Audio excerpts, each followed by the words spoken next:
हे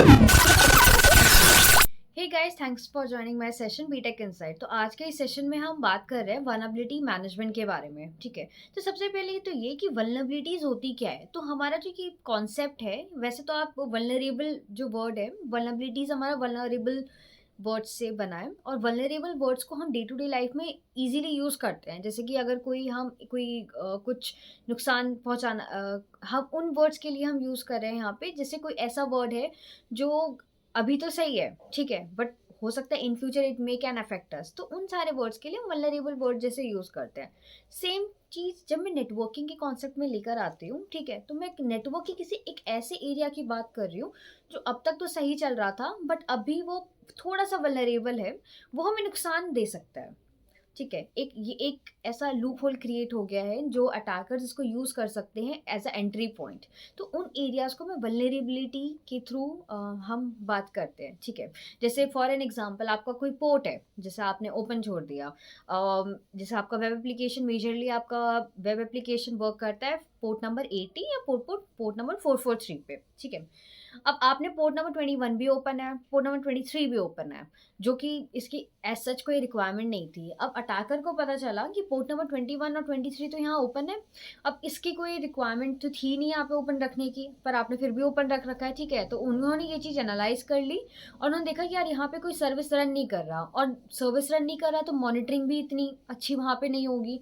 तो अब वो क्या करेंगे, इस पर्टिकुलर पोर्ट को एज अ एंट्री पॉइंट वो वहाँ पे यूज़ कर सकते हैं। ठीक है, इसके अलावा कुछ सर्विसेज होती हैं, जो सर्विसेज आप वर्क कर रहे हैं बट वो सर्विसेज प्रॉपरली सिक्योर नहीं है। आपका वेब एप्लीकेशन है जो शायद पोर्ट नंबर 80 पे वर्क कर रहा है instead of working on port number 443। तो यहाँ पे मैं कुछ लेम्स एग्जांपल का लेम सो बेसिकली इस सेशन में जो मैं एग्जांपल्स की बात कर रही हूँ, बहुत ज़्यादा इजी एंड लेमन एग्जांपल्स की बात कर रही हूँ। ठीक है, तो जैसे अभी हमने डिस्कस किया जो पोर्ट नंबर 80 था एंड पोर्ट नंबर 443। अब पोर्ट नंबर आप 80 पे वर्क कर रहे हो जो कि प्रॉपरली सिक्योर नहीं है। अटैकर्स को पता चला पोर्ट नंबर 80 पे वर्क कर रहा है, उसने अटैक परफॉर्म कर दिया। या फिर अगर आप पोर्ट नंबर 443 पे भी हो, आपने एसएसएल सर्टिफिकेट लगा रखा है बट वो उतना ज़्यादा सिक्योर नहीं है। ठीक है, आपने कोई ऐसी एप्लीकेशन है जो वहाँ पे यूज़ नहीं कर रखी है, लाइक आप यूज़ कर रहे हैं जो प्रॉपरली सिक्योर नहीं है, जिसमें मिटिगेशन की ज़रूरत है। तो इस तरीके के जो कुछ एरियाज होते हैं वो हमारा वल्नरेबिलिटीज़ कहलाते हैं। ठीक है, तो वल्नरेबिलिटीज़ तो हर एक चीज़ में होते हैं। सिर्फ हमने यहाँ पे थोड़ा सा वेब एप्लीकेशंस को लेकर के एग्जांपल लिया, बट ये वल्नरेबिलिटीज़ आपके राउटर में भी हो सकती है, स्विच में हो सकती है, एक्सेस पॉइंट में हो सकती है, आपके फायरवॉल में हो सकती है, आपके ईडीआर या फिर आपके एंटीवायरस जो सॉफ्टवेयर्स हैं उनके अंदर भी ये वल्नरेबिलिटीज़ हो सकती है। ठीक है, तो इसके लिए हम क्या करते हैं, वल्नरेबिलिटी असेसमेंट परफॉर्म करते हैं, ताकि हमें पता चले कि हमारा जो पूरा नेटवर्क इंफ्रास्ट्रक्चर है उसमें कौन सा एरिया है जो वल्नरेबल है और हमें उसे और भी ज़्यादा सिक्योर करने की ज़रूरत है। अब जैसे अगर मैंने फायरवॉल का एग्जांपल लिया, आपका फायरवॉल वल्नरेबल है जिसे इजीली हैक किया जा सकता है। ठीक है, अब फायरवॉल हम कहाँ लगाते हैं, नेटवर्क की एंट्री पॉइंट पे, जो सारे ट्रैफिक को फिल्टर करता है हमारे अकॉर्डिंगली और उसी पर्टिकुलर ट्रैफिक को अलाउ करेगा जिसकी हमें ज़रूरत है। अब फायरवॉल ही हमारा अगर वल्नरेबल है तो आप सोच सकते हैं कि कितना ज़्यादा जो भी मलेशियस ट्रैफिक है जिसे हमने फायरवॉल के थ्रू रोक रखा है वो भी अंदर आ सकते हैं और हमारे नेटवर्क को डायरेक्टली इफेक्ट कर सकते हैं।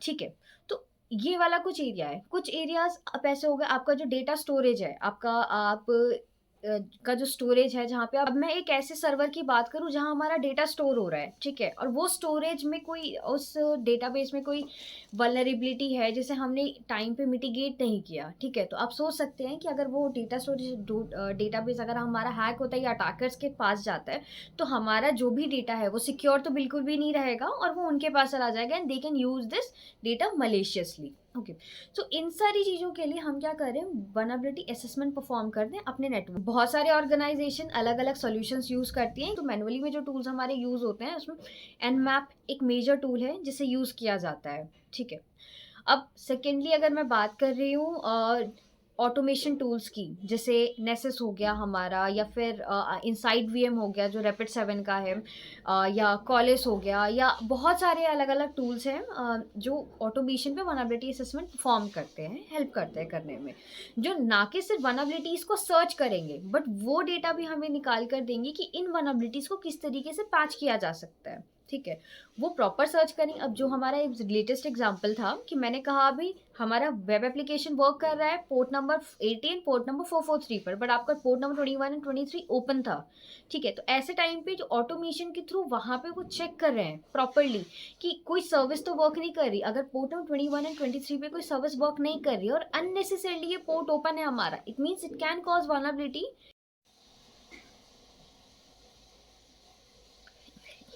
उस एरिया को इजीली हम सिक्योर कर सकते हैं, ठीक है? अब सिक्योरिटी के पॉइंट ऑफ व्यू से ये कितना ज़्यादा इम्पोर्टेंट, अब सिक्योरिटी के पॉइंट ऑफ व्यू से कितना ज़्यादा इम्पोर्टेंट है। अब जैसे बताया भी मैंने, वल्नरेबिलिटी है तो वो एरिया, अगर कोई भी एरिया आपके नेटवर्क में वल्नरेबल है, इसका मतलब वो एरिया ईजिली हैक किया जा सकता है, ठीक है? तो आपको मिटिगेशन जल्दी से जल्दी परफॉर्म करना है। अब मिटिगेशन परफॉर्म करते टाइम, अब मिटिगेशन आपको परफॉर्म करना है वहाँ पे, तो आपको कुछ मिटिगेशन चाहिए होंगे। अगर आप मैनुअल टूल्स पे जा रहे हैं तो आपको सारी चीज़ें मैनुअली करनी पड़ेगी, जैसे एनमैप का एग्जांपल लिया अभी मैंने।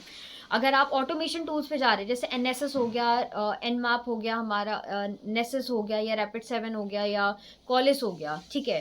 तो ये सारे जो टूल्स हैं, ये आपको ना सिर्फ वल्नरेबिलिटी असेसमेंट निकाल के देंगे कि आपका ये एरिया, कि ये एरिया आपका इतना ज़्यादा वल्नरेबल है, बट उसके अलावा आपको सॉल्यूशंस भी निकाल के देते हैं कि आप किस तरीके से, क्या सॉल्यूशन आप यूज़ कर सकते हैं इनको पैच करने के लिए, ठीक है? और भी बहुत ज़्यादा इंटीग्रेशंस हैं जो साथ में किए जाते हैं। जब हम टूल्स के ऊपर जाएँगे तो वो टूल्स की एक्सटेंडेड रिक्वायरमेंट होती है कि आप कितने कहाँ पे इंटीग्रेट कर सकते हैं, एपीआईज़ लगा सकते हैं। खैर वो टूल बेस्ड नॉलेज है हमारा। बट इंस्टेड, जब इसके अलावा जब मैं वल्नरेबिलिटी असेसमेंट की ही बात कर रही हूँ नॉर्मली, तो ये एक प्रोसेस है जहाँ पे आप वल्नरेबिलिटी असेसमेंट निकालते हैं। अब वल्नरेबिलिटी को स्कोर किया जाता है 1 टू 10। अब जो वल्नरेबिलिटी 10 स्कोर पे जा रहा है वो बहुत ज़्यादा एरिया वल्नरेबल है, एंड उसको रिकमेंड ये किया जाता है कि आप जल्दी से जल्दी इस एरिया को पैच करें। वल्नरेबिलिटीज़ जो स्कोर कर रही है 1, 2 या 3 के रेंज में, उसको हम लेस प्रायोरिटी में रख सकते हैं। अब वल्नरेबिलिटी, अब जिस एरिया का वल्नरेबिलिटी स्कोर 1, 2 या 3 में है, उस एरिया को हम थोड़ा सा लेस प्रायोरिटी दे सकते हैं। लेकिन हर एक वल्नरेबिलिटी बहुत ज़्यादा इंपॉर्टेंट है, बिकॉज ये ज़रूर हो सकता है कि अटैकर्स यहाँ पे ये एनालाइज करने की कोशिश करें कि ठीक है, आपके ऑर्गेनाइजेशन में वल्नरेबिलिटीज़ तो है बहुत सारी, बट अगर कोई स्कोर 1, 2 या 3 कर रहा है तो वो मैनुअली वो यही समझेंगे यहाँ पे कि ठीक है, ये पर्टिकुलर पर्सन इसको लेस प्रायोरिटी लेगा और इसे बाद में मिटिगेट करेगा, तो हो सकता है कि वो उसी एरिया के थ्रू अटैक परफॉर्म करने की कोशिश करें। अब वल्नरेबिलिटीज़ के अंदर कुछ तो मैनुअली चीज़ें आती हैं, और कुछ ऐसे ह्यूमन एरर्स की वजह से भी कुछ वल्नरेबिलिटीज़ होती है, जैसे कि हमको बहुत ज़्यादा सिक्योर पासवर्ड, हम बहुत ज़्यादा ईजी पासवर्ड यूज़ करते हैं। जैसे मेरा नाम आकांक्षा है, तो मैंने अपना नाम यूज़ कर लिया अपने पासवर्ड में, मैंने अपना सरनेम यूज़ कर लिया अपने पासवर्ड में, मैंने अपना नाम along with the date of birth या अपना डेट ऑफ ईयर मैंने उस तरीके से यूज़ कर लिया। तो इस तरीके के कुछ पासवर्ड हम ईज़िली क्रैक किए जा सकते हैं। आपने कोई ईज़ी वर्ड रख दिया, जैसे कुकीज़, जैसे hot dog, cake, chips, like कुछ खाने का नाम, आपका जो फ़ेवरेट डिश है, या आपने कुछ ईज़िली रख दिया जिसे थोड़ा-सा ज़्यादा ईज़िली गेस किया जा सकता है, उस तरीके का हमारा पासवर्ड हो गया। आप फ्रीक्वेंटली अपने पासवर्ड को चेंज नहीं कर रहे हैं, वो आपने अपने सॉफ्टवेयर्स को अपडेट नहीं किया है, क्योंकि जो सॉफ्टवेयर्स का अपडेट आता है, वो पहला तो ये होता है कि एडिशनल फीचर्स लेकर आता है। सेकेंडली ये होता है कि जो नेक्स्ट अपडेट होगा हमारा, वो प्रेज़ेंटेड वल्नरेबिलिटीज़ को मिटिगेट करके आएगा। ठीक है, अब मिटिगेशन के लिए हम बहुत सारी चीज़ें परफॉर्म पहले ये कर सकते हैं कि आप रेगुलरली अपनी सर्विसेज को चेक करें, कौन सा एरिया वल्नरेबल, कौन से सर्विसेज रिक्वायर्ड है, कौन सी रिक्वायर्ड नहीं है, कितनी सिक्योरिटी इस पर्टिकुलर एरिया पे हमने लगाई हुई है। इसके अलावा आप अपने पासवर्ड्स को रेगुलरली चेंज करें, अपने सॉफ्टवेयर्स को अप टू डेट रखें, बिकॉज जैसे मैंने अभी बताया कि एक न्यू सॉफ्टवेयर जब भी आता है तो वो हमेशा एक न्यू पैच लेकर आता है। आप जब भी एक सॉफ्टवेयर अपडेट करेंगे, न्यू सॉफ्टवेयर का जो न्यू वर्ज़न रिलीज़ हो सॉफ्टवेयर का जो नेक्स्ट वर्ज़न रिलीज़ होता है, वो हमेशा एक न्यू वो प्रेज़ेंट वल्नरेबिलिटीज़ को पैच करके ही रिलीज़ किया जाए। अभी तक हम बात कर रहे थे वल्नरेबिलिटी असेसमेंट के बारे में, जहाँ पे हमने मेजरली क्या किया, सिर्फ वल्नरेबिलिटीज़ को चेक किया है, ठीक है? सीवीएस स्कोर भी हमने देखा कि हमने अभी ये भी बात करी कि सीवीएस स्कोर क्या था, कि हम किस तरीके से रैंक करते हैं, एक न्यूमेरिकल फॉर्म में किस तरीके से रैंक करते हैं अपने वल्नरेबिलिटीज़ को, ताकि वो ईज़िली प्रायोरिटी दे सकें, ठीक है? अब हम बात कर रहे हैं यहाँ पे वल्नरेबिलिटी मैनेजमेंट के बारे में। वो क्या होता है? वल्नरेबिलिटी मैनेजमेंट एक प्रॉपर साइक्लिक प्रोसेस है, जिसको हर एक ऑर्गेनाइज़ेशन यूज़ करती है। अब वल्नरेबिलिटी असेसमेंट में बोल रहे हैं, तो यहाँ पे मैं एक पर्टिकुलर वल्नरेबिलिटी की बात कर सकती हूँ, ठीक है? ये मेरा वल्नरेबल एरिया है और मैंने एक बार वन टाइम प्रोसेस है, मैंने एक बार चेक किया, that's it. But When it's come to vulnerability management, here we go for a proper procedure, proper process, जहाँ पे मैं सबसे पहले तो vulnerabilities को check करूँगी, मेरा environment vulnerability assessment, I will use the tool, okay, to perform the vulnerability assessment.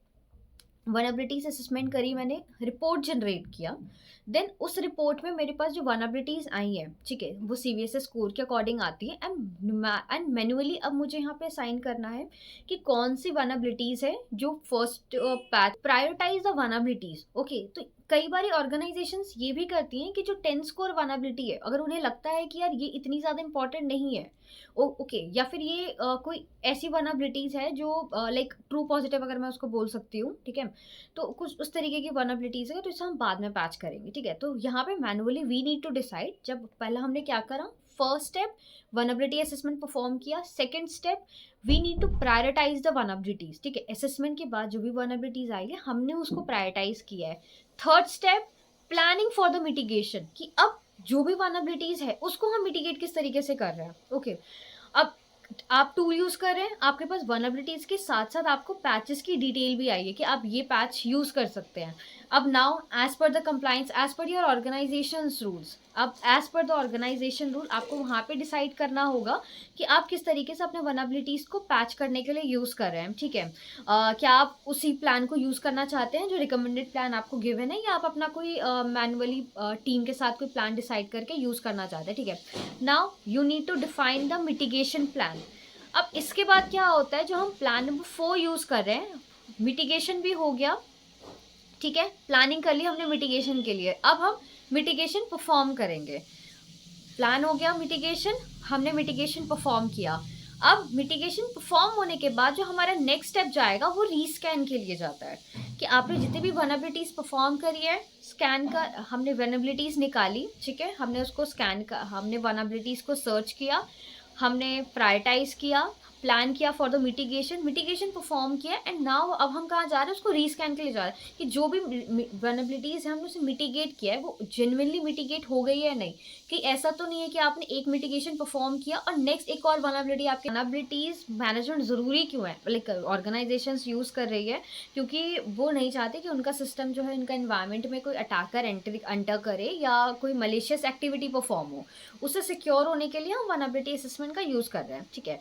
But apart from this ये ऑडिट पर्पस के लिए भी बहुत ज़्यादा इंपॉर्टेंट है, ठीक है। कुछ कंपनीज ऐसी होती है, कुछ इंडस्ट्री ऐसी होती है जहाँ पे वनएबिलिटी असेसमेंट मैंडेटरी होता है, आइदर क्वार्टरली आइदर एनुअली, और वो क्या करते हैं 24/7 उन्हें वनएबिलिटीज परफॉर्म करनी है और वनएबिलिटीज की रिपोर्ट जनरेट करनी है, ठीक है। सो इसके साथ हम वनएबिलिटीज के साथ आपने एक वर्ड्स और सुना होगा, वनएबिलिटी असेसमेंट एंड पेनिट्रेशन टेस्टिंग, ठीक है। तो पेनिट्रेशन टेस्टिंग के लिए मैंने एक सेपरेट वीडियो ऑलरेडी क्रिएट करके रखा हुआ है, ठीक है, उसे आप देख सकते हैं। बट एक छोटा सा अगर हम यहाँ पे कॉन्सेप्ट ले, तो पेनिट्रेशन टेस्टिंग होते हैं कि हम अपने इन्वायरमेंट को खुद से अटैक करके चेक करते हैं कि वो कितना ज़्यादा वल्नरेबल है। आपने रिपोर्ट तो वहाँ पे जनरेट कर दी है, ठीक है, but now manually I want to know कि अगर एक अटैकर अटैक परफॉर्म कर रहा है मेरे इन्वायरमेंट में, तो वो किस तरीके से कर सकता है, क्या वो मेजर ले सकता है, और अगर मेरे वो मेजर्स सक्सेसफुल हो गए, ठीक है, तो जो भी मैंने मेजर्स यूज़ किए वो भी तो वल्नरेबल है, मुझे उनके लिए भी कोई पैचेस यूज़ करना है ताकि कोई अटैकर इन मेजर्स को यूज़ करके मेरे इन्वायरमेंट पे ना अटैक कर सके, ठीक है। तो ये होता है हमारा पेनिट्रेशन टेस्ट। सो आज के वीडियो में बस इतना ही, जिसमें हमने बात किया वनएबिलिटी असेसमेंट एंड वनएबिलिटी मैनेजमेंट के बारे में। तो जल्दी से एक छोटा सा रिकैप ले लेते हैं, ठीक है। तो वनएबिलिटी क्या होती है, हमारी वनएबिलिटी एक लूप होल है जो कई बार मैनुअली क्रिएटेड होती है, कई बार ऑटोमेशन के थ्रू होती है, कि सॉफ्टवेयर किसी सर्विस आपने ओपन छोड़ दिया, कोई सॉफ्टवेयर प्रॉपरली अपडेटेड नहीं है, आपने पासवर्ड ढंग से यूज़ नहीं करा है, ठीक है, आप बहुत ईजी पासवर्ड यूज़ कर रहे हैं, या कोई सिस्टम के साइड की कोई ऐसी वनएबिलिटीज़ आई है, ठीक है। तो वो हमारी वनएबिलिटी होती है जो एक एंट्री पॉइंट क्रिएट कर सकती है, एक अटैक सरफेस है हमारे पास, ठीक है।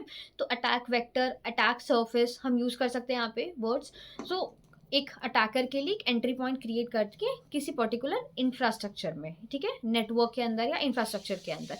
अब हम वनएबिलिटी असेसमेंट परफॉर्म करते हैं इन सारी वनएबिलिटीज़ को, अब हम वनएबिलिटी असेसमेंट परफॉर्म करते हैं इन सारी वनएबिलिटीज़ को निकालने के लिए। इसके अलावा हम यूज़ करते हैं, हम काम वर्क एक ऑर्गेनाइज़ेशन वर्क करता है वल्नरेबिलिटी मैनेजमेंट के ऊपर, जो एक साइक्लिक प्रोसेस है जो वर्क करता रहता है। वल्नरेबिलिटी मैनेजमेंट में हमारा जो फर्स्ट स्टेप होता है वो होता है वल्नरेबिलिटी असेसमेंट, जिसमें वल्नरेबिलिटी सर्च करेंगे। Second step we have for prioritize the vulnerability, जितनी भी आपने वल्नरेबिलिटी निकाली है as per it's score, as per जो सीवीएस स्कोर है उसके अकॉर्डिंगली हम इस वल्नरेबिलिटीज़ को प्रायोरिटाइज करेंगे। इसके अलावा जो हमारे पास जो स्कोर आ रहा है, ठीक है, फिर हम प्रायोरिटाइज करने के बाद हम मिटिगेशन के लिए प्लान करते हैं, ठीक है। उसके बाद हम मिटिगेशन परफॉर्म करते हैं एंड देन उसके बाद हम रीस्कैन, अपना इंफ्रा रीस्कैन करते हैं, ताकि हमें पता चले कि जितनी भी वल्नरेबिलिटीज़ हैं वो एक्चुअली मिटिगेट हुई है या नहीं हुई है, ठीक है। बहुत सारी ऑर्गेनाइजेशन वीएपीटी का प्रोसेस यूज़ करती है, जहाँ पे vulnerability assessment and penetration testing है।